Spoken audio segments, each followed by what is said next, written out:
হে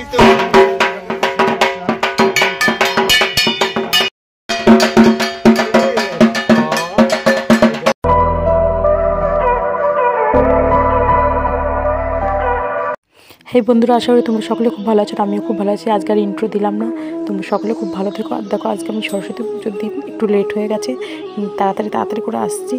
এদিকে আমাদের মানে যে পুজোটা আয়োজিত হয়েছে সেটা প্রায় শুরু হয়ে গেছে। দেখো,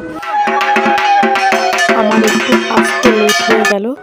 আর এদিকে চারিদিকের পরিবেশটা দেখো, সব আমার ভাইপো হয় এখানে, দাদা হয়, ওরা সবাই সেজে গুজে পুরো রেডি। আমার মাটা সবাই চলে এসেছে, বাট আমার একটু লেট হয়ে গেছিলো। আজকে বাড়িতে রান্নাটা আমাকে করতে হয়েছিল, আর মা অন্য কাজগুলো করছিল, সেই জন্য একটু লেট হয়ে গেল।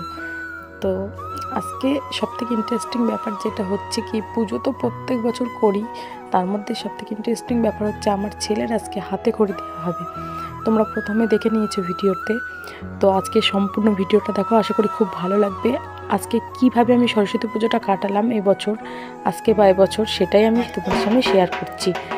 তোমরা ভিডিওটা দেখো, আশা করি তোমাদের খুবই ভালো লাগবে। আর তোমরা কীভাবে সরস্বতী পুজোটা কাটিয়েছো বা ভ্যালেন্টাইন্স ডে কাটিয়েছো সেটা অবশ্যই আমাকে কমেন্টে জানাতে ভুলো না।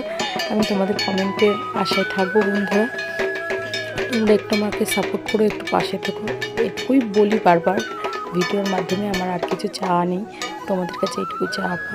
তো ছেলে দেখো ঢাক বাজাতে ব্যস্ত হয়ে পড়েছে, ও ঢাক বাজাতে চাইছে। আজকে একটু দুষ্টুমি করেনি, তার কারণ আজকে আমার মা ওকে রেডি করিয়েছে। আমি রেডি করাতে গেলে প্রচুর কাঁদে। আর এই দেখো, এখানে ছেলের হাতে খড়ি হচ্ছে।